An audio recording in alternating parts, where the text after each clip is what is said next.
የሆነ አባት ቅርብ ጊዜ ያረፉ ናቸው። ሶስተኛው የዓለም ጦርነት መምጣት አለበት ብለዋል። ለምን ሲባሉ ሰው ጠግቧል፣ ሰው በጣም አበዛው፣ ስለዚህ መቀጣት አለበት አሉ። እውነት ነው፣ በጣም በዝቷል። እንዴት በዛ? በምን ታወቀ? እንዴ ሰው ዝሙቱን አልበቃው ብሎ ወንድ ከወንድ ሴት ከሴት አለ። ይሄ ጥጋብ ነው እንጂ ምን ይባላል? እስቲ ይሄም አልበቃ ብሎ ጾታ ቀየራ ውስጥ ደግሞ ገባ። ይሄም አልበቃ አለ ደሞ ጾታ ልቀይር። ይሄም አልበቃ ብሎ አሁን ሰዎች ሆነው እንደ ድመት እንደ ውሻ አክት የሚያደርጉ አሉ። እኔ ውስጥ ያለው ድመት ነው ብለው እንደ ድመት ሚያው የሚሉ ሰዎች አሉ አሁን በምዕራብ ዓለም። ይሄ ከጥጋብም በላይ ጥጋብ ነው እንጂ ምን ይባላል? ይሄ እስቲ ሰው እግዚአብሔርን ሳይወድ ሲቀር ገና በትምህርት ሊጀመር ሲል ይከብደዋል። መቼ ነው የሚያልቀው? ማብቂያው ሰዓት ይርቅበታል። 10 20 30 ደቂቃ ያመት ያክል ይርቅበታል። ይሄ የፍቅረ እግዚአብሔር ማጣት ምልክት ነው። አንድ ንጉሥ ይባላል ነገሩ ጃንሆይ ናቸው አሉ። የሆነ ቅዳሴ ጊዜ ቸክሎ ጉዳይ ኖሯቸው ኖሮ ግን ያን ቀን ደግሞ ቄሶቹ ቅዳሴውን ረዘም አደረጉት እና ቅዳሴው እንደምንም ሲወጥ በቃ እዚህ ዳግመኛ ወደዚህ ቤተክርስቲያን አልመጣም አሉ እና የሆነ ቄስ ጃንሆይ ለሰው ይቀርበውት እንጂ ለእግዚአብሔር ይቀርበት መሰለውት አላቸው ይባላል። አዎ እግዚአብሔር አባት ነው፣ ስንቀርበት አይወድም። ግን ምን ጎዳው? ግን እኛ ነን ለምን ወደው ሰው ስልክ ደውለን ረጅም ሰዓት የምናወራው ለምንድን ነው? ጉዳይ ለመንገር ብቻ አይደለም። እንዲያ ከሆነማ ቴክስትም ሊበቃ ይችል ይሆናል።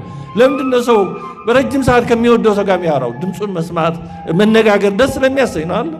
ከእግዚአብሔር ጋራም የምር ከወደድ ነው ቃሉን መስማት፣ እሱን በዝማሬ በጸሎት መጥራት ደስ ይለናል። ድምፁን መስማት ነዋ። ስግዱ ለእግዚአብሔር በፍርሃት ይባል መስገድ አለብን። የተለየ ደዌ ምክንያት ካሌለ በስተቀር ብዙ ጊዜ ግን የሚታየው በተለይ ወደ መቅደስ ይጸናል ወንበር ሳባር መቀመጥ ነው። እንድንቀመጥ አለ ንበሩ አይደለም የተባለው ስግዱ ነው የተባለው። እኛ ለእግዚአብሔር ማን ሰግደው ማን ሆነን ነው? ለእግዚአብሔር መስገድ በስቶብን ነው? ከክብራችን በታች ሆኖ ነው? መደፋፈር የሚመጣው አንዳንድ ጊዜ ልብ ሳንለው ነው። የበደልን ያጠፋን ሳይመስል ስግዱ ነው የተባለው። መስገድ አለብን ግንባራችን መሬት አስነክተን።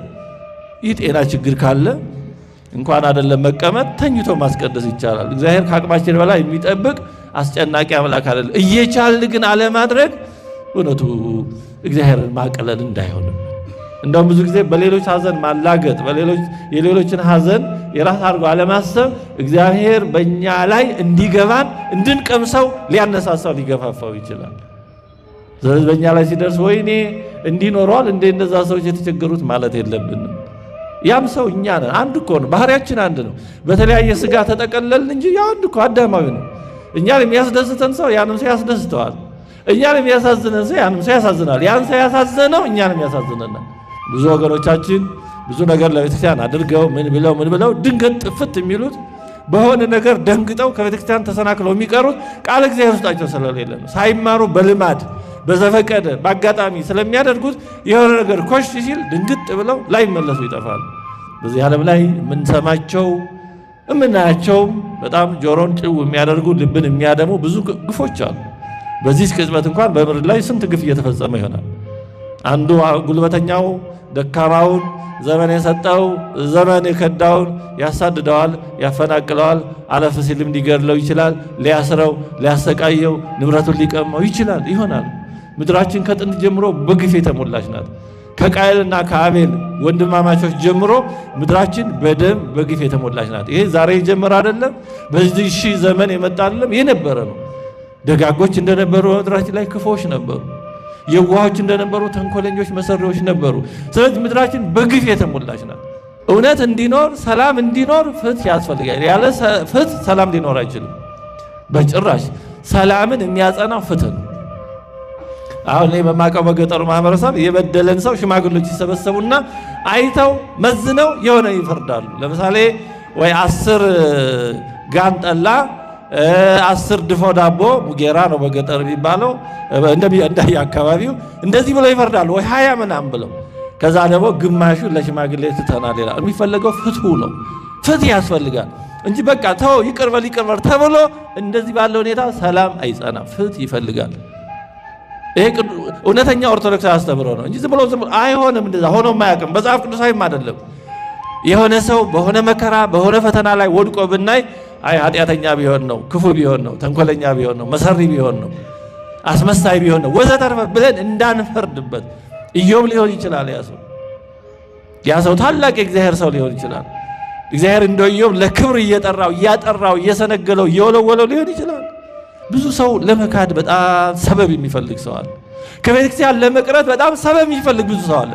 የሆነች ነገር ኮሽታ ፈልጎ አረ ድሮስ እነሱ ብሎ እንደው ከቤተክርስቲያን ብንቀር የምንጎዳው እኛ ነን እንጂ እግዚአብሔር ነው። አየርን ባንስበው አየሩ ይጎዳል፣ ውሃን ባንጠጣው ውሃው ይጎዳል።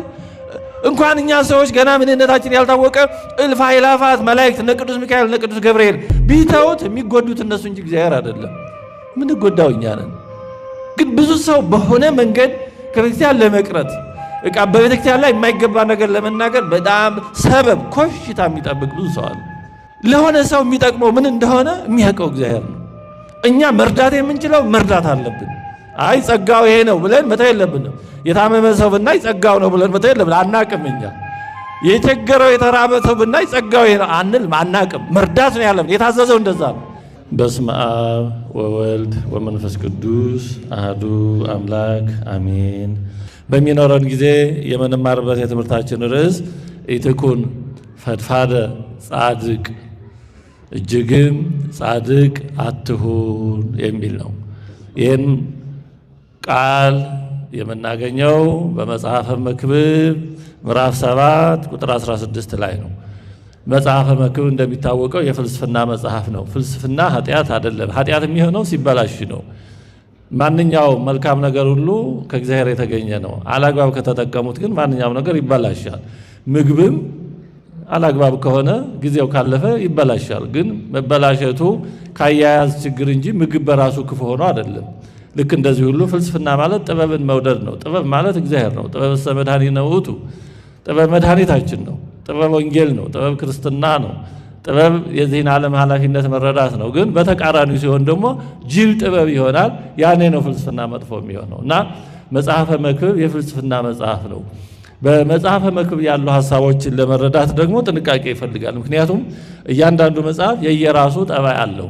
ኦሪት ዘፍጥረትን የምንረዳበት አረዳድና መጽሐፈ መክብብን የምንረዳበት አረዳድ የተለየ ነው። መዝሙረ ዳዊትን የምንረዳበት አረዳድና መኃልየ መኃልይን የምንረዳበት አረዳድ የተለያየ ነው። እያንዳንዱ መጽሐፍ የየራሱ ጠባይ አለው።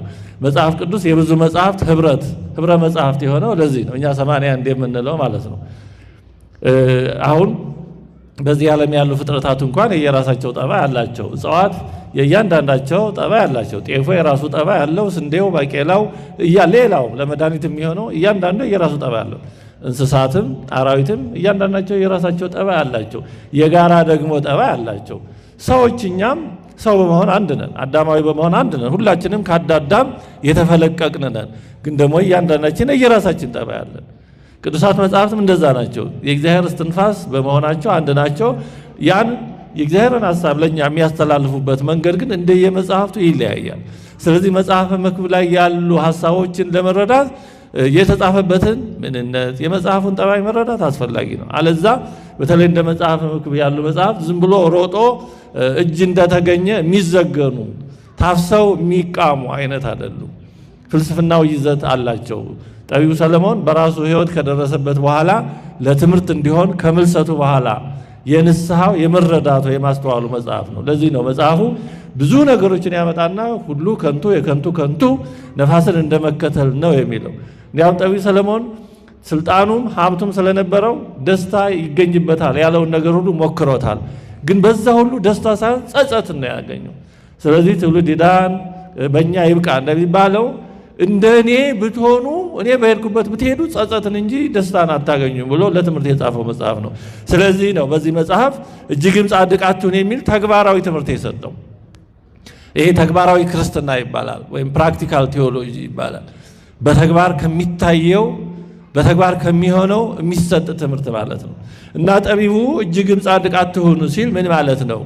ጻድቃን ለመሆን አትፈልጉ ማለት ነው? ጽድቅን አትሹ ማለት ነው? አይደለም። ይሄ እንዳልሆነ ቅዱሳት መጽሐፍት በብዙ መንገድ ይነግሩናል።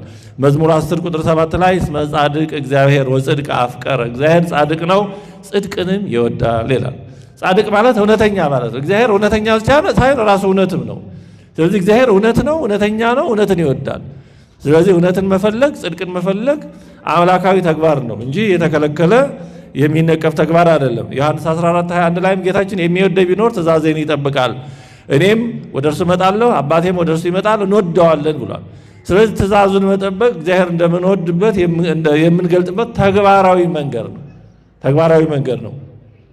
በማቴዎስ 19 ከ11-17 ላይ አንድ ባለጸጋ መጥቶ የዘላለም ሕይወትን እንደወርስ ምን ላድርግ ብሎ ጠይቆታል። ተወደዳቸው እግዚአብሔር ቤተሰቦች፣ ይሄ ጥያቄ በጣም መሰረታዊ ጥያቄ ነው። ሁላችንም በተደጋጋሚ ልንጠይቀው የሚገባ ጥያቄ ቢኖር ይሄ ነው። የዘላለም ሕይወትን እንደወርስ ምን ላድርግ የሚለው። ሌላው ቀሪ ነው፣ ሌላው ኃላፊ ነው። ይኸው ዛሬ በዚህ ሰዓት መሰብሰባችንን ያልፋል። ጉባኤውም ያልቃል፣ እንበተናለን፣ ወደ የማደራችን እንሄዳለን። ከዛም እያልን ሕይወታችን ያልፋል፣ ከዚህ ዓለም እንወጣለን።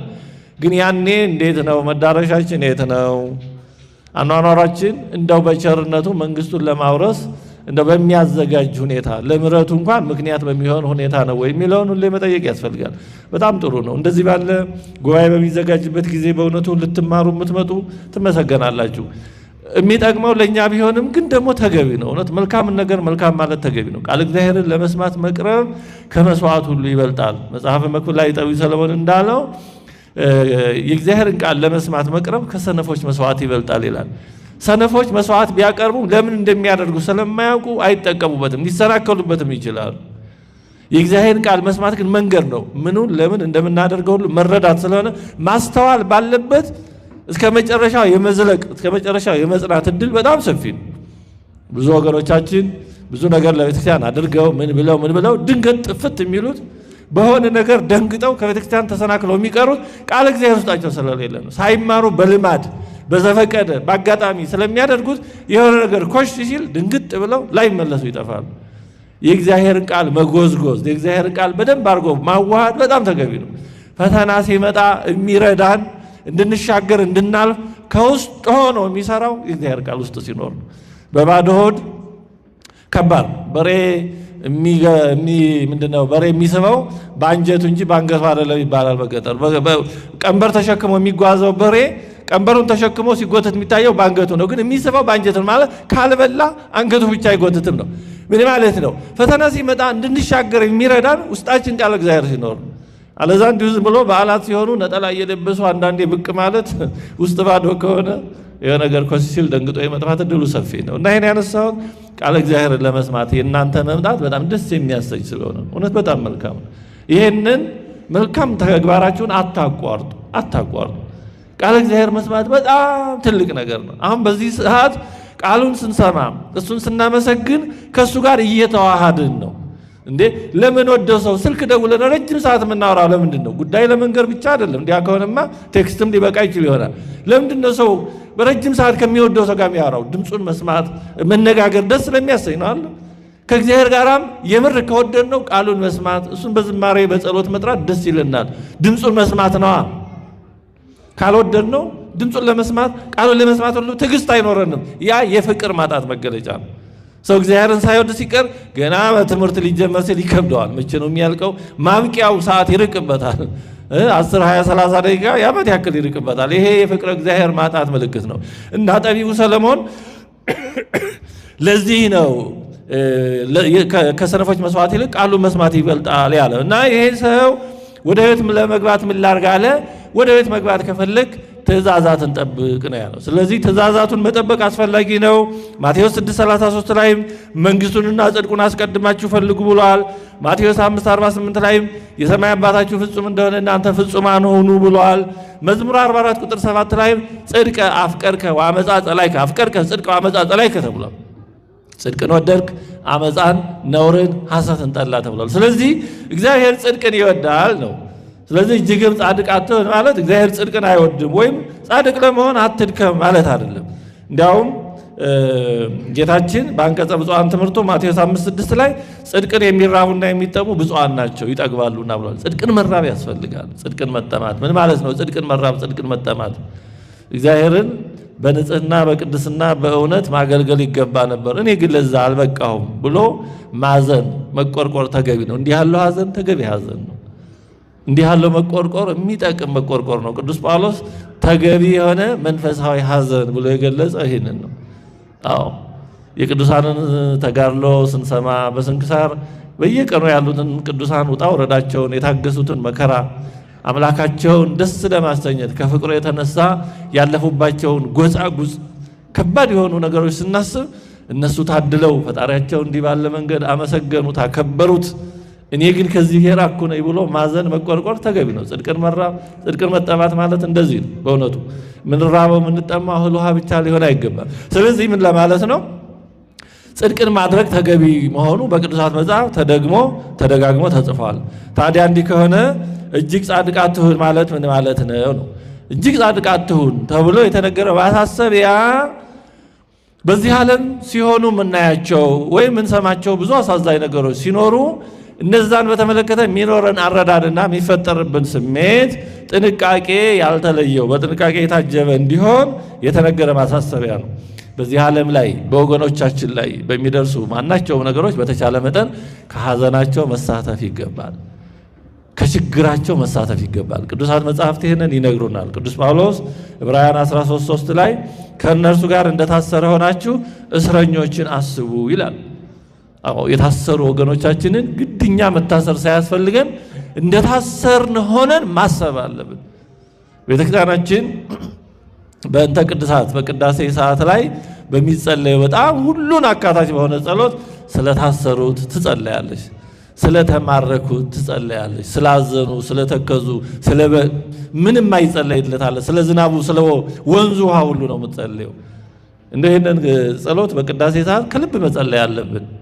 እንደው ወደ ጎን እያወራን እያንሾካሾክናል። በነገራችን ላይ ስግዱ ለእግዚአብሔር በፍርሃት ይባል መስገድ አለብን። የተለየ ደዌ ምክንያት ካሌለ በስተቀር ብዙ ጊዜ ግን የሚታየው በተለይ ወደ መቅደስ ይጸናል ወንበር ሳባር ጎ መቀመጥ ነው። እንድንቀመጥ አለው ንበሩ አይደለም የተባለው ስግዱ ነው የተባለው። እኛ ለእግዚአብሔር ማን ሰግደው ማን ሆነን ነው? ለእግዚአብሔር መስገድ በስቶብን ነው? ከክብራችን በታች ሆኖ ነው? መደፋፈር የሚመጣው አንዳንድ ጊዜ ልብ ሳንለው ነው። የበደልን ያጠፋን ሳይመስል ስግዱ ነው የተባለው። መስገድ አለብን ግንባራችን መሬት አስነክተን። ይህ ጤና ችግር ካለ እንኳን አይደለም መቀመጥ ተኝቶ ማስቀደስ ይቻላል። እግዚአብሔር ከአቅማችን በላይ የሚጠብቅ አስጨናቂ አምላክ አይደለም። እየቻልን ግን አለማድረግ እውነቱ እግዚአብሔርን ማቀለል እንዳይሆንም ስግዱ ነው የተባለው። መስገድ አለብን። አግኝተን ታድለን ለእግዚአብሔር መስገድ ወይ ጉድ! ይሄን እድል አግኝተን ከሆነ ጊዜ በኋላ እድሜያችን ሲገፋ ወይ ጤናችን ቢታጎል መስገድ የማንችልበት ጊዜ ቢመጣ እንዳንጸጸት። ስለዚህ በሚገባ ሰግደን ይህንን ዲያቆኑ እየመራ አሜን ኪርያላይሶን አቤቱ ይቅር በለን እንደተጸለየው እንደተባለው ይሁንልን፣ እነዛንም በተባለው ልክ ያደርግልን እያል ማሰብ አለብን። በሌሎችም ጸሎታት በሊጦኑ በመስተብቁ ሁሉ ቤተክርስቲያን ታስባለች መንገደኞችን በመንገድ ያሉትን ሁሉ እነዚህን ሁሉ እና የተቸገሩትን ሰዎች ችግራቸውን መጋራት ተገቢ እንደሆነ ቅዱስ መጽሐፍ ይነግረናል። የተጨነቁትንም ራሳችሁ ደግሞ በስጋ እንዳለሆናችሁ አስቡ ይላል። ልክ የነዛን ሰዎች ጭንቀት እኛ እንደተጨነቅነው አድርገን ነው ማሰብ ያለብን እንጂ እኔ ምን አገባኝ ወዲያውን ከኔ ከምን ደረሰ ማለት ይሄ ክርስቲያናዊ አለመሆን ይቻላል፣ ሰብአዊነትም አይደለም። የዛ ሰው ሐዘን መቼኛ ጋር እንደሚመጣ እናውቀው። እንደውም ብዙ ጊዜ በሌሎች ሐዘን ማላገጥ የሌሎችን ሐዘን የራስ አድርጎ አለማሰብ እግዚአብሔር በእኛ ላይ እንዲገባን እንድንቀምሰው ሊያነሳሳው ሊገፋፋው ይችላል። ስለዚህ በእኛ ላይ ሲደርስ ወይኔ እንዲኖረዋል እንደዛ ሰዎች የተቸገሩት ማለት የለብንም። ያም ሰው እኛ ነን። አንድ እኮ ነው፣ ባህሪያችን አንድ ነው። በተለያየ ስጋ ተጠቀለልን እንጂ ያው አንድ እኮ አዳማዊ ነው። እኛን የሚያስደስተን ሰው ያንም ሰው ያስደስተዋል። እኛን የሚያሳዝነን ሰው ያንም ሰው ያሳዝናል። ያን ሰው ያሳዘነው እኛንም ያሳዝነናል። ስለዚህ እንዲህ ባለ መንፈስ መኖር አለብን። አንደኛ ጴጥሮስ 3:8 ላይም ቅዱስ ጴጥሮስ የሌላው መከራ ለእናንተ እንደሚሆን አድርጉ፣ እንደ ወንድሞች ተዋደዱ፣ ሩሮዎችና ትሑታን ሁኑ ይላል። የሌላው መከራ ልክ የኛ እንደሆነ አድርገን ነው ማሰብ ያለን። ሌላው ሰው የሆነ ነገር ከቸገረው ከጨነቀው ልክ እኔ እንደተቸገርኩ አድርጌ ማሰብ መቻል አለብኝ። ባንዴ ወደዛ ላይ ደረስ ይችላል። ወደዛ ለማደግን መጣር አለብን። ሩሮዎች ሁኑ ይላል። ሩሮዋን እንድንሆን ነው የታዘዝነው፣ እንድንጨካከን አይደለም። ልቦናችን በጣም የአራዊት ልብ እንዲሆን አይደለም። ስጋችን ምንም የማይገባው ደንዳና እንዲሆን አይደለም። እንዲህ አልታዘዝንም። ሆኖም ግን የሌሎችን ሐዘን ስንጋራ፣ ጭንቀታቸውን ስንጨነቅ፣ በውጣ ውረዳቸው በመከራቸው ስንሳተፍ ግን ተጠንቅቀን ሊሆን ይገባል ነው። 2 ወይም 3 መሰረታዊ ጥንቃቄዎች ናቸው እጅግም ጻድቅ አትሁን በሚለው የተነገሩት።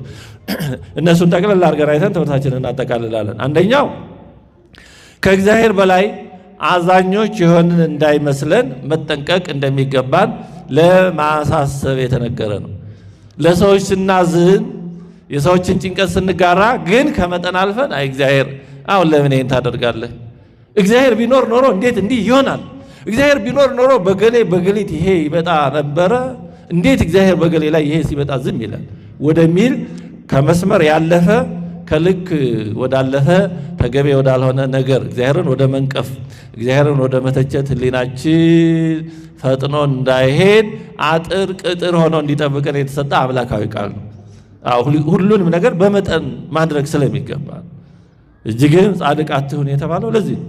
በዚህ ዓለም ላይ የምንሰማቸው የምናያቸው በጣም ጆሮን ጭው የሚያደርጉ ልብን የሚያደሙ ብዙ ግፎች አሉ። በዚህ ቅጽበት እንኳን በምድር ላይ ስንት ግፍ እየተፈጸመ ይሆናል።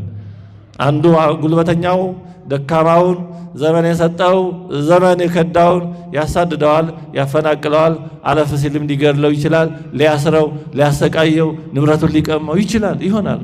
ምድራችን ከጥንት ጀምሮ በግፍ የተሞላች ናት። ከቃየልና ከአቤል ወንድማማቾች ጀምሮ ምድራችን በደም በግፍ የተሞላች ናት። ይሄ ዛሬ የጀመረ አይደለም፣ በዚህ ሺህ ዘመን የመጣ አይደለም፣ የነበረ ነው። ደጋጎች እንደነበሩ ምድራችን ላይ ክፎች ነበሩ። የዋሆች እንደነበሩ ተንኮለኞች መሰሪዎች ነበሩ። ስለዚህ ምድራችን በግፍ የተሞላች ናት፣ በነውር የተሞላች ናት። ይሄን ስናይ ማዘን መቆርቆር ይገባል። ግፍን መጸየፍ ይገባል። ነውርን መጸየፍ ይገባል። ግን ይሄን ስናደርግ ደግሞ በጥንቃቄ ነው። ከልክ አልፈን እግዚአብሔር ቢኖር ኖሮ ይሄ ሁሉ እንዴት ይሆናል? አይ እግዚአብሔር እንዴት ይሄ ሲሆን ዝም ትላለህ ብለን አንደበታችን በእግዚአብሔር ላይ የማይገባ ነገር ወደ መናገር እንዳይሄድ አንደበታችን መሰናከያችን መጎጃችን እንዳይሆን የተሰጠ ማስጠንቀቂያ ነው። ጠቢቡ ሰለሞን እዚሁ ርዕስ አድርገን በወሰድነው መጽሐፈ መክብብ ምዕራፍ 7 ቁጥር 16 ላይ ቀደም አድርጎ ቁጥር 15 ላይ እንዲህ የሚል ነገር ጽፏል። ጻድቅ በጽድቁ ሲጠፋ ኃጥእም በክፋቱ እጅግ ዘመን ሲኖር ይህን ሁሉ ከንቱ በሆነ ዘመኔ አየሁ ይላል። ይህን ማየት አይከብድም? ጻድቅ በጽድቁ ምን ሲሆን አለ? ሲጠፋ። ኃጥእ ደግሞ በክፋቱ ምን ሲሆን? እጅግ ዘመን በደስታ በመልካም ሁኔታ ሲኖር አይቼ በዘመኔ ይሄን አየሁ አለ። እድሜ መስታወት ነው፣ ሁሉንም ያሳያል። እንግዲህ በኦሪቱ የተነገረው ከዚህ በተቃራኒ ነው። በኦሪቱ የተነገረው ምን ተብሎ ነው? ለእማ አቀብከ ኦሪተከ ትበልዕ ከራሜከ ወይሰፍሕ ማኅየብተ ወይንከ ወትሬኢ ውሉደ ውሉድከ እስከ ሣልስ ወራብዕ ትውልድ ተብሎ ነው በኦሪቱ የተጻፈው። ትእዛዛተ እግዚአብሔርን ብትጠብቅ፣ እግዚአብሔርን ትእዛዝ ብትጠብቅ አዝመራህ እየከረመ የማያልቅ እየሆነ እየበረከተ ብዙ እየሆነ ብዙ ዘመን ያሻግርሃል። አዲስ አዝመራ እንኳን ብታመጣ የቀደመው ስለማያልቅ የቀደመውን ትበላለህ። ወይንህ የሰፈፈ የሞላ ይሆናል። እስከ 3-4 ትውልድ ድረስ ታያለ። የልጅ ልጅ እዛ አልፎ ታያለ። እድሜ ይረዝማል ነው። ሰለሞን ግን በተግባር ያየው በተቃራኒ የሆነበት ምን አየው አለ? ጻድቅ በጽድቁ ምክንያት ረጅም ዘመን ሲኖር እንደተነገረው ሳይሆን በጽድቁ ምክንያት ሲጠፋ አየው። እውነት በመናገሩ ምክንያት እድሜው ሲያጥር፣ ሲቀሰፍ፣ ሲገደል፣ ሲሳደድ አየው። በዚህ ዓለም ጻድቃን ብዙ ጊዜ እውነተኞች ሰዎች እድሜ የላቸውም። ስራቸው ረጅም ነው እንጂ እድሜያቸው አጭር ነው። ብዙዎቹ ሰማዕታቱ እነ ቅዱስ ጊዮርጊስ በአጭር ዘመን በ20 ዓመት ጀምሮ በ27 ዓመቱ ነው ተጋድሎውን የጨረሰው። በረከቱ ይደርብን። እነ ቅዱስ ሚናስ እነ ቅዱስ ቪክቶር ብዙዎቹ ሰማዕታት በወጣትነት ዘመናቸው ነው ተጋድሏቸውን የፈጸሙት። አረጋውያን ሰማዕታትም አሉ እንደ ቅዱስ ፋሲለደስ ያሉ። ብዙ ጊዜ እውነተኛ ሰው እድሜ የለውም፣ ወይ ይታሰራል፣ ይሳደዳል። ያው ሁል ጊዜ ማለት አለም ለምን እውነትን የሚናገር በባለቤቱም እንደታየው ይቻለም አትወድም። በዚህ ዓለም የሚወደደው ያው ውሸቱን እያለባበሰ እንደዛ ነው። ይህንን ነው ጠቢቡ ሰለሞን ይህን በማየቴ ሸክም ሆነብኝ ከበደኝ አለ። ይሄ ለእኛም የተጻፈ ነው። በአንጻሩ ኃጥእ ደግሞ በክፋቱ ሊቀሰፍ ሲገባው ረጅም ዘመን በጥሩ ሁኔታ ሲኖር አየው ይላል። እንዲህ ያለ ነገር ስናይ እግዚአብሔር ቢኖር ኖሮ እንዴት እንዲሆን ነበር እንዳንል ነው። እጅግም ጻድቅ አትሁን የሚለውን ከዚህ ቀጥሎ ማስጠንቀቂያ ይሰጠን። የሚሆኑ ነገሮችን በእኛው መረዳት ልክ ሰፍተን ቆጥረን ለክተን አይ እንዲህ ቢሆን እንዲህ ሊሆን ይገባ ነበር፣ እንዲህ ከሆነ ይሄ ትክክል አይደለም፣ እግዚአብሔር የት አለ እግዚአብሔር እያለ ለምን እንዲህ ይሆናል ብለን በማናውቀው ውስጥ ገብተን ዳኝነት ከመስጠትና ከእግዚአብሔር ጋር ከመቃየም እንዳንደርስ የተሰጠ ማሳሰቢያ ነው። የእግዚአብሔር አሰራር በእኛ መረዳት ልክ አይደለም። እንኳን የእግዚአብሔር አሰራር በዚህ ዓለም ብዙ ነገሮች እኛ ነው በምንለው መንገድ ሁሉ ላይሄዱ ይችላሉ። ለዚህ ነው ቆይተን ስንረዳ አረ ለካ እንዲኖረዋል ወይ ተሳስቼ ነበር የምንለው። በዚህ በሰው አሰራር እንኳን ማንረዳው ብዙ ነገር አለ፣ እንኳን በእግዚአብሔር አሰራር። ስለዚህ ከእግዚአብሔር የተሻለ አሳቢዎች፣ ጻድቃን፣ ደጋጎች፣ ሩሮች፣ አዛኞች፣ ማህሪዎች፣ ፍትሃውያን እንደሆን አድርገን ራሳችንን ወደ መቅጠር እንዳንሄድ ነው እጅግም ጻድቃን ትሁኑ የተባለው።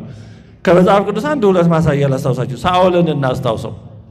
ሳኦልን እግዚአብሔር አህያ ከመፈለግ መርጦ እስራኤልን እንዲታደግ ፍልስጤማውያን ከበው እያስጨነቋቸው ነበርና እስራኤልን መርጦ ፍልስጤምን ወግቶ እስራኤልን እንዲታደግ መረጠው። ከዛም በኋላ አጋግ የተባለውን የመጨረሻ አረመኔ ጨካኝ ሰው ሄዶ እንዲያጠፋ እግዚአብሔር አዘዘው። አንደኛ ሳሙኤል ምዕራፍ 15 ከቁጥር ከመጀመሪያው ጀምሮ እስከ ቁጥር 11 ድረስ ይሄን የሚያወሳ ታሪክ ነው። የሰራዊት ጌታ እግዚአብሔር እንዲህ ይላል። እግዚአብሔር ነው እንዲህ የሚለው። ምን አለ? እስራኤል ከግብፅ ወጣ ጊዜ አማሌቅ በመንገድ እየተቃወመ ያደረገበትን እበቀላለሁ። በእግዚአብሔር ዘንድ በቀል ማለት መፍረድ ነው እንጂ እኛ ቂም ቋጥረን አጋጣሚ ጠብቀን እንደምናደርገው ያለ አለው። እግዚአብሔር ጊዜ መስተበቅል የሚለው ፈታሂ ማለት ነው። ፍትህ አስፈላጊ ነው። ፍርድ ከሌለ ፍትህ ከሌለ ህይወት አይኖርም። የፈለገው ሰው ጉልበተኛው እንደፈለገ እያሳደደ የቻለውን ያህል እያጠፋ ድሃው እየተገፋ ዝም ብሎ ይኖር ማለት ይሄ ህግ አራዊት ነው። እውነት እንዲኖር ሰላም እንዲኖር ፍትህ ያስፈልጋል። ያለ ፍትህ ሰላም ሊኖር አይችልም በጭራሽ። ሰላምን የሚያጸናው ፍትህ ነው። አሁን እኔ በማቀው በገጠሩ ማህበረሰብ የበደለን ሰው ሽማግሌዎች ይሰበሰቡና አይተው መዝነው የሆነ ይፈርዳሉ። ለምሳሌ ወይ 10 ጋን ጠላ 10 ድፎ ዳቦ ሙጌራ ነው በገጠር የሚባለው እንደየ አካባቢው እንደዚህ ብለው ይፈርዳሉ። ወይ 20 ምናምን ብለው ከዛ ደግሞ ግማሹ ለሽማግሌ ትተናል ይላል። የሚፈለገው ፍትሁ ነው። ፍትህ ያስፈልጋል እንጂ በቃ ተው ይቅርበል ተብሎ እንደዚህ ባለው ሁኔታ ሰላም አይጸናም። ፍትህ ይፈልጋል። ይሄ እውነተኛ ኦርቶዶክስ አስተምሮ ነው እንጂ ዝም ብሎ አይሆንም። እንደዛ ሆኖ ማያውቅም። መጽሐፍ ቅዱሳዊም አይደለም። ዳዊትን ሲበድል እግዚአብሔር ይቅር አለው፣ ግን ዝም ብሎ ይቅር አላለውም። በጣም ከባድ ቀኖና ተቀብሏል። ዳዊት በኃጢአቱ ከዛ በኋላ ህይወቱ ተመሰቃቅሎ ከባድ ቀኖና ከፍሎበታል። ፍትህ ይፈልጋል። ሬስቲቲዩሽን የሚባለው ይፈልጋል። ፍትህ መካስ ይፈልጋል። የበደለ ይካስ፣ የወሰደ የቀማ ይመልስ የሚባለው ለዚህ ነው። ከዛ በኋላ እንደ ጊዜ ግብር ይሆናል። የግድ ያ የተባለውን ሁሉ አምጣ አይባልም። ዋናው ግን ፍትሁ ነው። ስለዚህ እግዚአብሔር እውነተኛ ዳኛ ስለሆነ በእስራኤል ላይ ያጠፋውን ጥፋት ያደረሰውን ጉዳት አሁን አጋግል ሊበቀለው ማለት ሊፈርድበት ፈለገ። ሳኦልን የዚህ ፍርድ አስፈጻሚ አድርጎ ላከው። ሄደም አማሌቅን ምታ፣ ያላቸውን ሁሉ ፈጽመህ አጥፋ፣ አትማራቸውም አለው። አትማራቸዋል። እግዚአብሔር እንደሚምር ሁሉ ደግሞ የሚፈርድበት ጊዜ አለ። በኖህ ዘመን የነበረውን ያን ሁሉ ህዝብ ያጠፋው የግድ ማጥፋት ስለነበረበት ነው። ጋንግሪን የሆነ ካንሰር የሆነ የሰውነታችን አካል የምንቆርጠው ለምንድን ነው? አያድርስና ያ ተጠልቶ አይደለም። ግን በሽታ ከሆነ ምን ይሆናል? ኖሮ ጤና የማይሆን ለሌላው ጉዳቱ የሚተርፍ ከሆነ ይቆረጣል። እግዚአብሔርም የሚቆርጠው የሚቀጣው እንደዛ ሲሆን ነው። አጋግ መቆረጥ ነበረበት። ስለዚህ ሳኦልን ሂድና ቁረጥ አለው። ሳኦል ግን ምን አደረገ? በራሱ ብይን ሄደና የተወሰኑትን ደካሞቹን የማይረቡትን አጥፍቶ አጋግ ዋና ኃይለኛ ተዋጊ ስለሆነ ክፉ የክፉ ቀን ይሆናል እንደሚባለው እኔ ከኔ ጎን ባሰልፈው ወደፊት በሚኖር ጦርነት ያግዘኛል ብሎ ከላሙም ከከብቱም የማይረባውን አጥፍተው የሰባውን መልካም የሆነውን ይዘው መጡ። እግዚአብሔር ያለው ምንድን ነው? አጥፋ ነው። አጋግ በታሪክ እንደሚታወቀው የመጨረሻ አረመኔ ሰው ነበር። አጋግ እስራኤላውያንን መግደል ማሳደድ አልበቃው ብሎ የጸነሱ ነፍሰ ጡር ሴቶችን ሆዳቸውን እየቀደደ ጽንስ በእናንተ ሆድ እንዴት ብሎ ነው የሚተኛው ብሎ ያይ ነበረ። በሰው ስቃይ የሚሰቃይ የሚደሰት ሳዲስቲክ የሚባለው አይነት ሰው ነበር። ታዲያ እንዲህ ያለው ሰው ፍርድ ያስፈልገው? እንዲህ ያለው ሰው የፈለገውን የእናቶችን ሆድ እየቀደደ እያሰቃየ ሕፃናትን ሴቶችን ያገኘውን ሁሉ እየጨፈጨፈ ይኑር ይባላል? ነውር ነው፣ አይባልም። ፍርድ ያስፈልጋል። እግዚአብሔር የሚፈርድበት ጊዜ አለው አለው። እግዚአብሔር ሁልጊዜ ዝም አይልም። ወይ ያመጽ መሱተ ኩሎ አሚር እንደተባለው እግዚአብሔር ሁልጊዜም ፈተና ያመጣም፣ ሁልጊዜም አይፈርድም፣ ሁልጊዜም ደግሞ ዝም አይልም አለ። እሱ የሚፈርድበት ጊዜ ሶበ ተንሥአ እግዚአብሔር ለኮንኖ ምድርን ይፈርሃት ወአርመመት ይላል ዳዊት። እግዚአብሔር ዝም ብሎ የሌለ መስሎ ዝም ብሎ ለመፍረድ ሲነሳ ያኔ ምድርን ትጨነቃለች፣ ሰማይ ይጨነቃል። ችግሩ እግዚአብሔር ቶሎ አለመፍረዱ ነው። ደግሞ ቶሎ ቢፈርድ ሁላችንም እናልቅ ነበር። አሁን የሚጠቅመው እሱ ነው። ያ ነገር ኮሽ ስናረግ ቋብ ያደርገን ሁላችንም አልቀን ነበር። የሚታገሰው ለሁላችን ጥቅም ነው። ስለዚህ እግዚአብሔር መፍረድ ስላስፈለገው ነበር ሂድና አጥፋ ያለው ሳኦልን። ሳኦል ግን በራሱ አስተያየት በራሱ ብይን ተነስቶ የእግዚአብሔርን ቃል በመፈጸም ፋንታ ከእግዚአብሔር ይልቅ ለሳኦል ለአጋግ የተሻለ አዛኝ ተቆርቋሪ ምህረት አድራጊ መስሎ ለመታየት ፈለገ። በዚህ ጊዜ እግዚአብሔር ምን አለው? የእግዚአብሔርም ቃል ሳኦል እኔን ከመከተል ተመልሷልና ትእዛዜንም አልፈጸመምና ስላነገስኩት ተጸጸጥኩ ብሎ ወደ ሳሙኤል መጣ። ሳሙኤልም ተቆጣ። አዎ እግዚአብሔር ስለጠራኋችሁ ልጆቼ ስላልኳችሁ በቤቴ ስለሰበሰባችሁ ተጸጸጥኩ እንዳይለን በእውነቱ ምሕረቱ ይጎብኘን። በራሳችን አስተሳሰብ በራሳችን መንገድ ከመሄድ እግዚአብሔር ይጠብቀን። ከእግዚአብሔር የሚለየው የራስ መንገድ ነው። አዎ ራሳችንን ከእግዚአብሔር የተሻለ ዳኛ ከእግዚአብሔር የተሻለ አዋቂ አድርገን ሳናስበው እኮ እንደዛ አይነት ስሜቶች ይሰሙናል። የሆነ ነገር ሆኖ ስናይ እንዴት እንላለን። ማዘን አንድ ነገር ነው፣ ወደ እግዚአብሔር ጣትን መቀሰር ግን ሌላ ነገር ነው። ስለዚህ ሳኦል በጣም አሳዛኝ በሆነ ሁኔታ እግዚአብሔር ስላነገሰው ተጸጸትኩ ያለበት ምክንያት ይሄ ነው። ሌላም ሁለተኛ ኃጢአት ይጨምራል። ከዛ በኋላ እግዚአብሔር መንፈሱን ከሱ ይወስዳል። የተጎዳው በእግዚአብሔር ቃል ላይ በእግዚአብሔር ሐሳብ ላይ እሱ የተሻለ መሐሪ እሱ የተሻለ አስተያየት አድራጊ መስሎ በመቅረቡ ነው። እንዲህ እንዳንሆን ነው እጅግም ጻድቅ አትሁን የተባለው። አንድ ሌላ ታሪክ ከቅዱስ መጽሐፍ ብንጨምር አንደኛ ነገሥት ምዕራፍ 21 ቁጥር 28 እስከ 37 ላይ እንዲህ የሚል ታሪክ አለ። አንድ ነቢይ አንድን ሰው ከነቢያትም ወገን አንድ ሰው በእግዚአብሔር ቃል ባልንጀራውን ምታኝ አለው ይላል። ባልንጀራውን ምታኝ አለው። አሁን የሆነ ሰው ተነስቶ ምታኝ ቢል ምን እናደርጋለን? እንዴት ያለ አይድረስ እኮ ነው። ምታኝ አለው። ያም ሰውየውም ይመታው ዘንድ እምቢ አለ። እንዴ እኔ እንዴት እመታለሁ ብሎ እርሱም ያ እግዚአብሔር ነቢይ ማለት ነው የእግዚአብሔርን ቃል አልሰማህምና እነሆ ከኔ በራቅ ጊዜ አንበሳ ይገድልሃል አለው። ከእርሱም በራቀ ጊዜ አንበሳ አግኝቶ ገደለው ይላል። ደግሞም ሌላ ሰው አግኝቶ ምታኝ አለው። ሰውየው መታው፣ በመምታቱም አቆሰለው። የሚገርም ነው። አልመታህም ያለው ሰው በአንበሳ ተገደለ። ለምን? ትእዛዜን አልሰማህም ብሎ። የመታው ያቆሰለው ሰው ግን ምንም አልሆነም። እንደዚህ ያሉ ግራ የሚመስሉ ተቃራኒ የሚመስሉ ነገሮች ይኖራሉ። እንዲህ ባሉ ነገሮች ሁሉ በማናቀው ገብተን ይሄን ኤክስ ይሄን ራይት እያደረግን እንዳንጎዳ ነው። የማናቀው ብዙ የእግዚአብሔር አሰራር ስላለ ሁሉን ነገር እኔ ልተች፣ እኔ አስተያየት ልስጥ፣ እኔ ልፍረድ፣ ይሄ ልክ ነው ይሄ ልክ አይደለም ወደ ማለት እንዳንገባ ነው እጅግም ጻድቅ አትሁን የተባለው። የኢዮብን ጓደኞች እናስታውሳቸው። ብዙዎቻችን እንደዛ ባንሆን መልካም ነው እመኛለሁ። ግን ብዙዎቻችን ወይ ከኢዮብ ሚስት ወይ ከኢዮብ ጓደኞች ተራ እንዳንሆን በጣም ያሳስባል። ያው ኢዮብ ያ ሁሉ መከራ ሲደርስበት ጓደኞቹ መጡና ከዛ በኋላ ሲያዩ ከጠበቁት ተቃራኒ ነው የሆነው። ስለዚህ ምን አሉ? አንተ ለኛ ጻድቅ መስለህ የተሰወረ ኃጢአት ቢኖርብህ ነው እንጂ ይሄን ሁሉ መከራ እግዚአብሔር በደግ ሰው ላይ አያመጣም አሉ። ምክንያቱም አለዛ ተቃራኒ የሚሆነው እግዚአብሔር በወዳጆቹ በደጋግ ሰዎች ላይ እንዲህ ያለ መከራ ያመጣል ማለት ነው። ይሄን ማለት አልፈለጉም። ጥሩ ነው ይሄን አለማለታቸው። ግን እግዚአብሔር ደግሞ በደጋግ ሰዎች ላይ እንዲህ ያለ መከራ አያመጣም። ስለዚህ ይሄ ሁሉ መከራ የደረሰብህ ክፉ ብትሆን ነው አሉት። ይሄን ነበር ኢዮብን የፈተነው። ራሱን እንዳሉት እንዳልሆነ ለማስረዳት ነው ኢዮብ የተፈተነው። ኧረ እግዚአብሔር ሌላ ዳኛ የለም እንጂ ሌላ ዳኛ ኖሮ ብሟገተው ብንፈራረድ ኖሮ ረታው ነበር። ምክንያቱም እኔ እንዲህ ያለ ጽድቅ ያለ ሰው ነኝ ብሎ ራሱን ወደ ማጽደቅ ስለ ራሱ ወደ ማስረዳት ራሱን ወደ መከላከል ሄደ።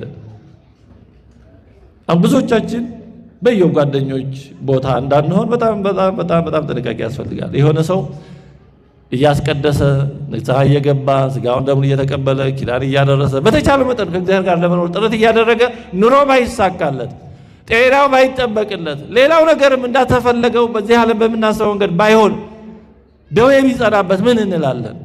ጸበል እየተጠበለ ወይም በተለያየ መንገድ እየሞከረ ባይፈወስ ይሄ ሰው እግዚአብሔር ባይቀበለው ነው ምንል አንኖርም። ይሄ ሰው ስራ ቢኖረው ነው ምንል አንኖርም።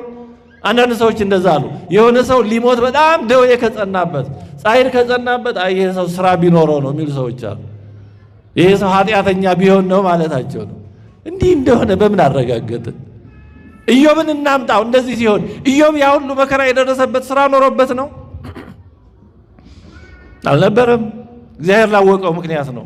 ኢዮብ በዘመኑ ከነበሩት በምንም ዘመን ከሚኖሩት ሁሉ በትዕግስቱ በፍጹምነቱ በሁሉ የተመሰከረለት ነው።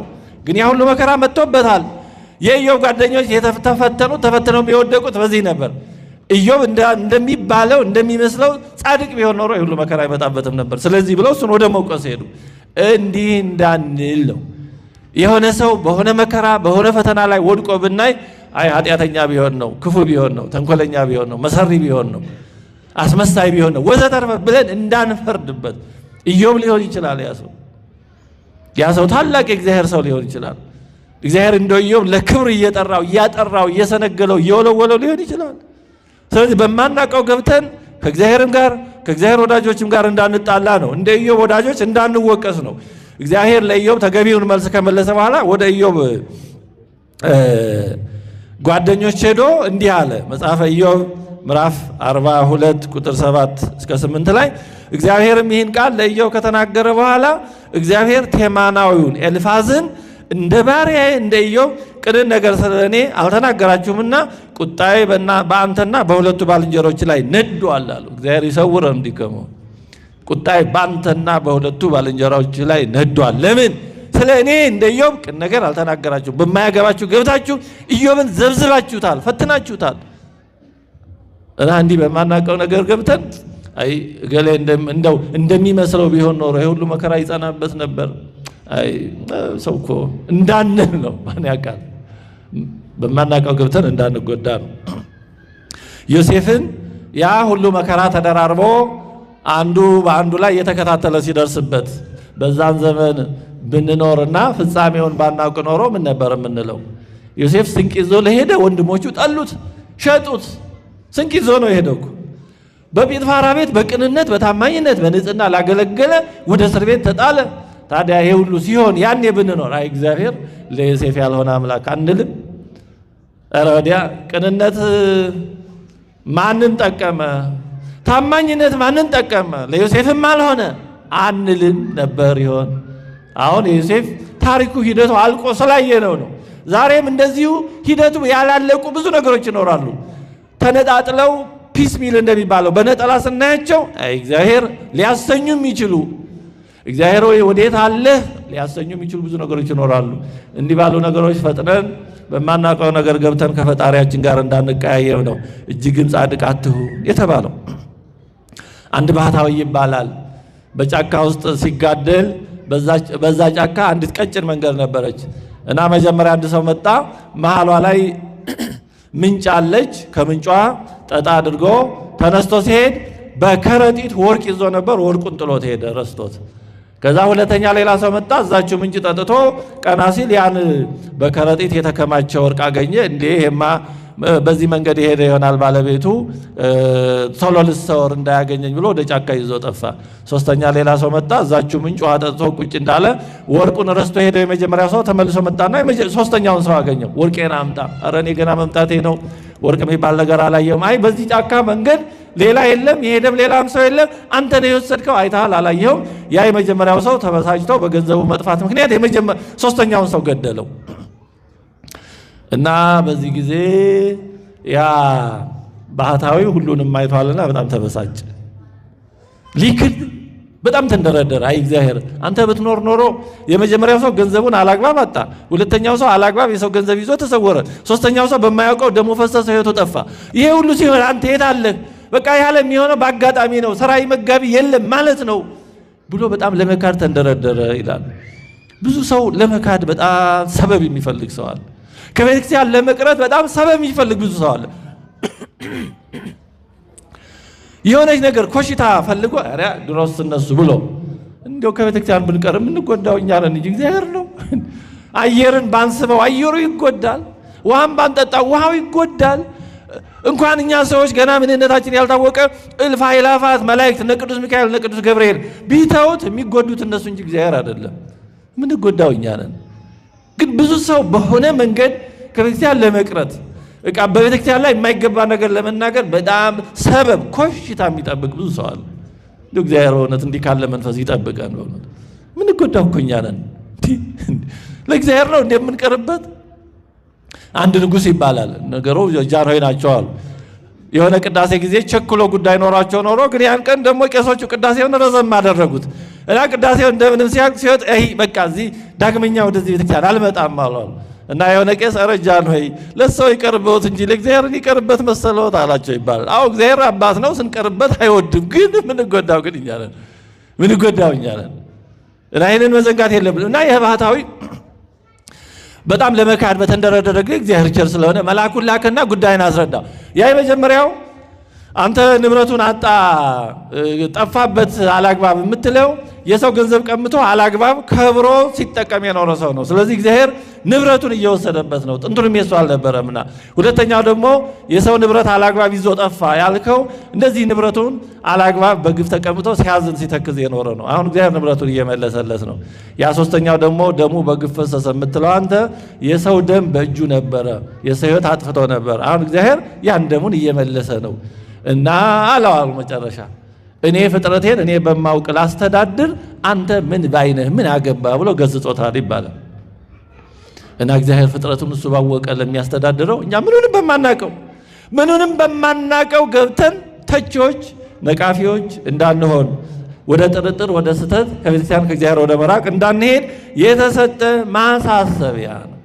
አንድን መጽሐፍ እስከ መጨረሻው ሳያነቡ ይህ መጽሐፍ ጥሩ ነው መጥፎ ነው፣ ወይም አንድን ታሪክ እስከ መጨረሻው ሳይሰሙ ይሄ ታሪክ እንዲህ ነው ማለት አይቻልም። ታሪኩ አላለቀማ።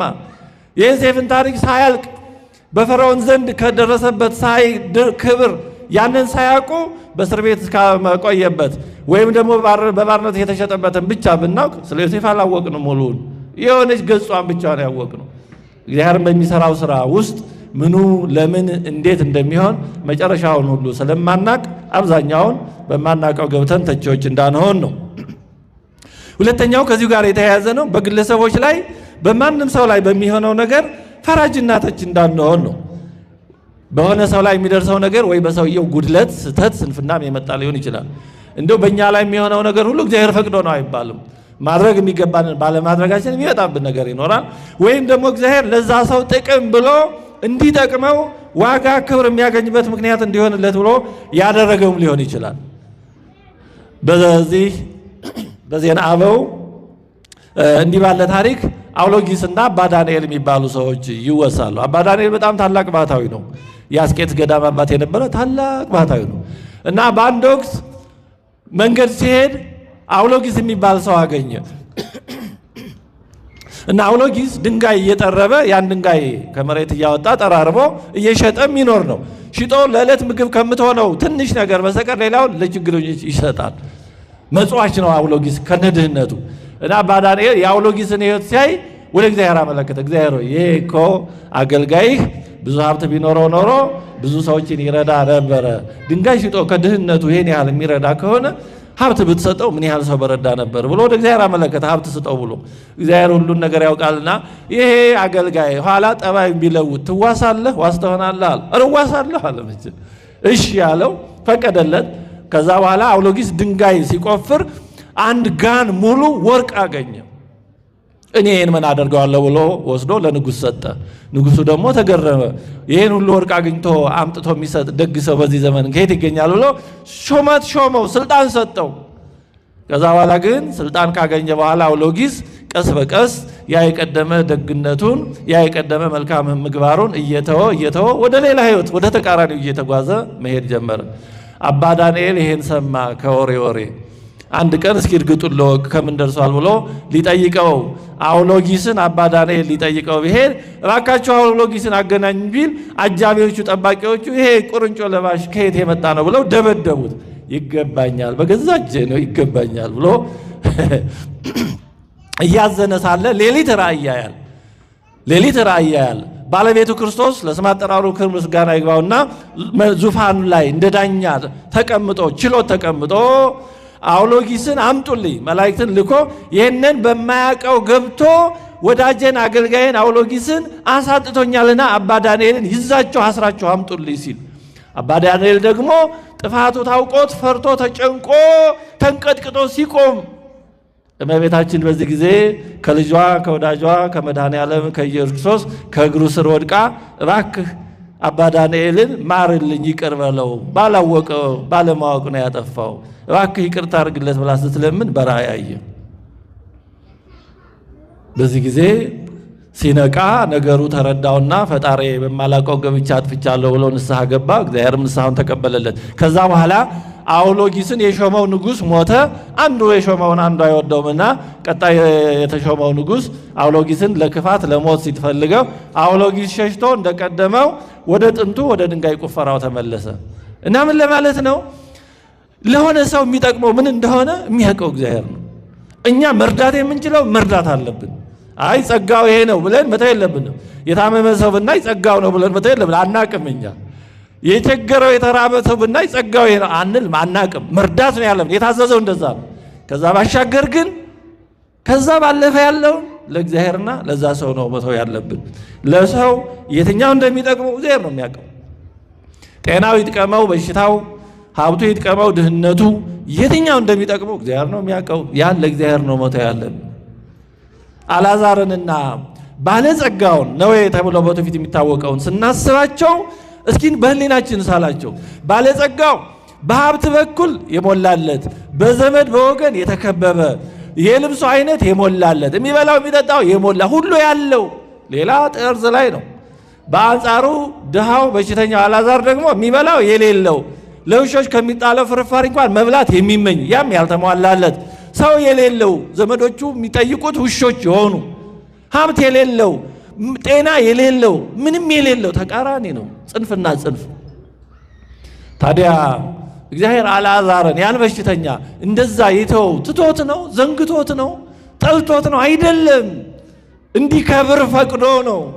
በአብርሃም እቅፍ ደስ እየተሰኘ በኋላ ባለጸጋው በርቀት ያየው እኮ ያን መከራ በአኮቴት ሳያንጎራጉር ስለተቀበለ ነው። እግዚአብሔር የሚሰጠንን ማንኛውም ነገር ሳያንጎራጉሩ መቀበል የሚጠቅመው የሚያጸድቀው እሱ ነው። እግዚአብሔር ቤተሰቦች እግዚአብሔር የሰጠንን ሳናንጎራጉር እንቀበል። የሚሻሻለው ካለ እንሞክር እንስራ፣ ግን ከዛ ባሻገር ግን አናንጎራጉር። በልባችን በእግዚአብሔር ላይ ቂም አንያዝ፣ ውስጣችን አያንክስ እግዚአብሔር እያለ ከእግዚአብሔር ጋር ያለን ግንኙነት የሻከረ ይሁን። በሆነ ነገር አለመሳካት ምክንያት እግዚአብሔርን በቀና መንገድ ማናይ አንሁን። እግዚአብሔር ያለ ምን እንደፈቀደ አሁን አናቀውም። ቅዱስ ጴጥሮስን እንዳለው እግሬን አታጥብም አለ። እግሬን ካላጠብኩ ከኔ ጋር እድል ፈንታ የለም። አሁን አታቀውም፣ ኋላ ነው የምታቀዋል።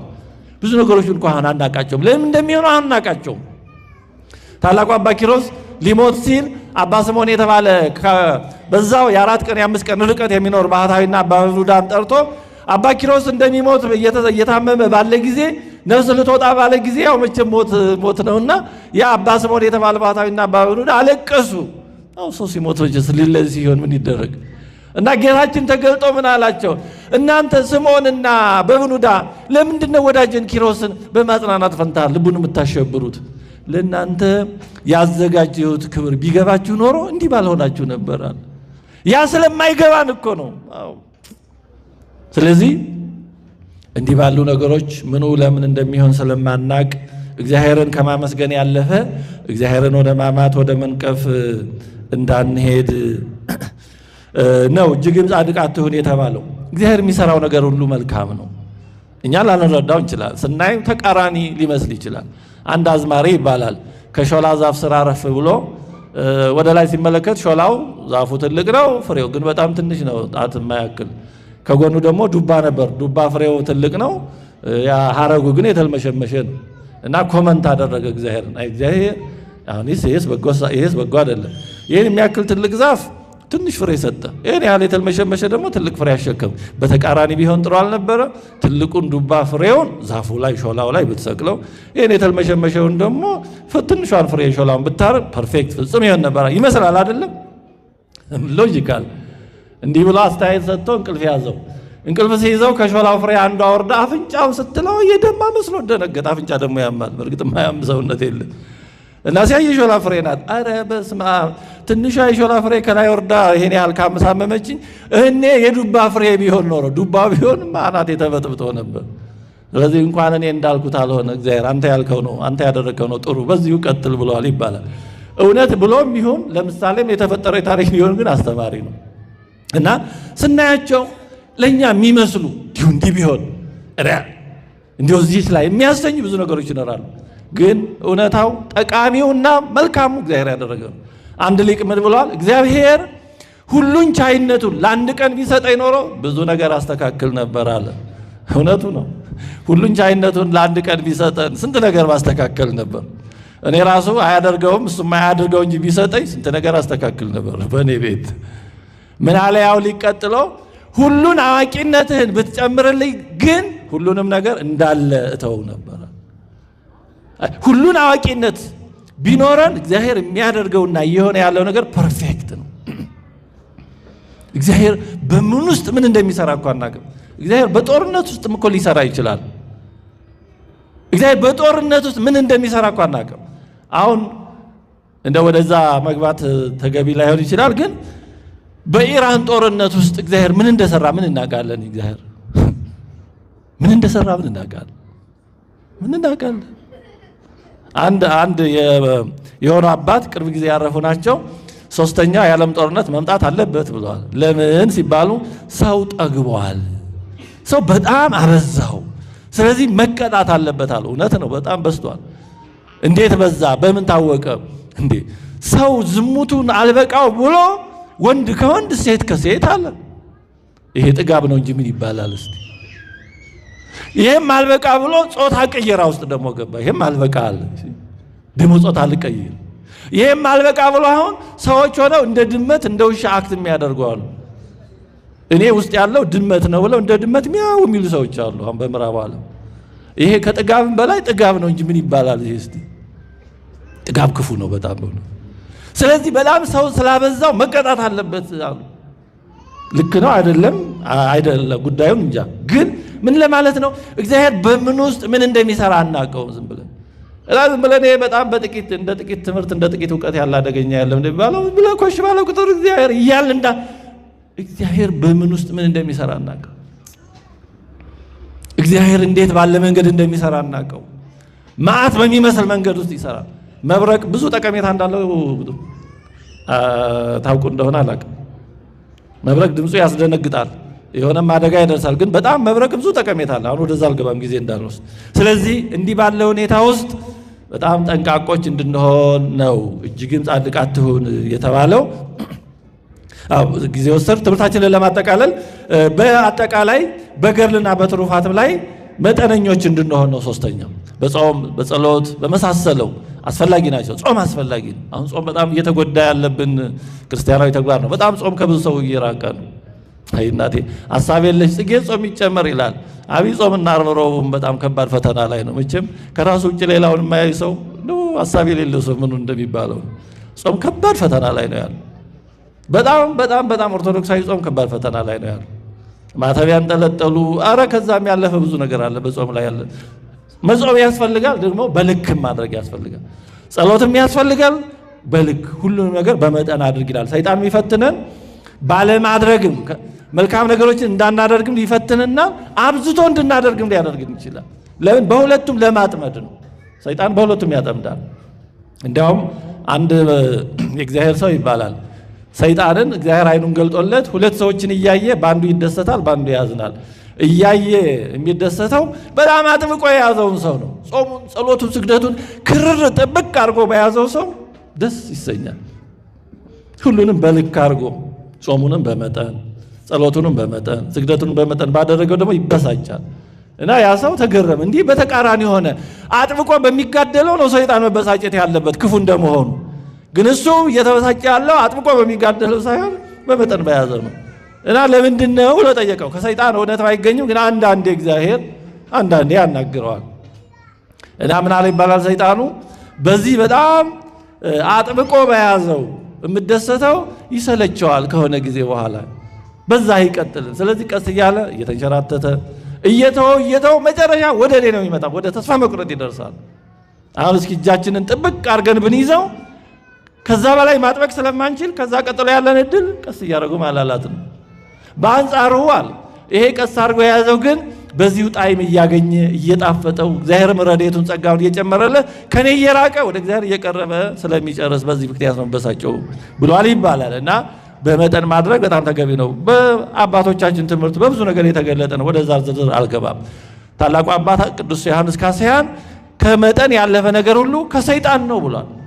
ስለዚህ ሁሉ ነገር በመጠን ነው ማድረግ ያለበት እንጂ ተመቸኝ እችላለሁ ብሎ ከመጠን ማብዛት ኋላ በሆነ ምክንያት ያ ነገር ወይ ቢሰለቸን ወይ በዛ ምክንያት ጤናችን ቢጎዳ ደግሞ ጨርሶ ወደ መተው እንዳይደረስ ለማባው ምን ይላሉ እድሜ ልክን የምትሰራውን ስራ በአንድ ጊዜ ልጨርሰው አትበል ይላሉ ቀስ አድርገው ምክንያቱም ማራቶን ነው እስከመቼ እንደምንኖር ባናቀውም ግን እንደ 100 ሜትር እንደዚህ በአንድ ትንፋሽ ተወጥቶ ከዛ ኋላ የሚታረፍበት አይደለም ስለዚህ በመጠን ማድረግ ቅዱሳት መጽሐፍ ደግሞ ደጋግመው የነገሩ ነው ስለዚህ ትምህርታችንን ስናጠቃልል እጅግን ጻድቅ አትሁን ማለት በማታውቀው እግዚአብሔር ሥራ እየገባ ራስህን ዳኛና ተቺ አታድርግ ማለት ነው ይሄ ነገር ብናይ እግዚአብሔርን ወደ መውቀስ እግዚአብሔር እያለ እንዲህ ያለ ነገር ለምን ይሆናል ወደ ማለት እንዳንሄድ ነው እንዲሁም በሰዎች ላይ በመናያቸው ነገሮች እግዚአብሔርን ወደ መውቀስ የምንቸኩል እንዳንሆን እግዚአብሔር ወይ ለገሌ ይገባል የሚሉ እንዳንል አንዳንድ ሰዎች አሉ እግዚአብሔርን የሚያሙ የሆነ ሰው ሲታመም መከራ ሲደርስበት አይ እግዚአብሔር አሁን ላንተ ይገባል ይላል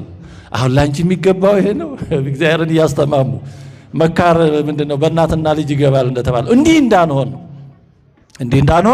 እንዲሁም በመናደርጋቸው ስራዎች ሁሉ ከመጠን ከማለፍ እንድንጠበቅ ሁሉንም ነገር በአግባብ በመጠን እንድናደርግ የተሰጠ አምላካዊ ትምህርት አምላካዊ ማሳሰቢያ ነው እጅግም ጻድቅ አትሁን እግዚአብሔር አምላካችን በሰጠን ነገር ሁሉ በአግባቡ ተጠቅመን እሱ ወዳዘጋጀልን ዘላለማዊ ክብር እንድንገባ የእናቱ የእመቤታችን እናትነት ቃል ኪዳን ስማቸውን የጠራናቸው ያልጠራናቸው አገልጋዮቹ ቅዱሳን ሁሉ ጸሎታቸው በረከታቸው ይርዳን አሜን ስብሐት ለእግዚአብሔር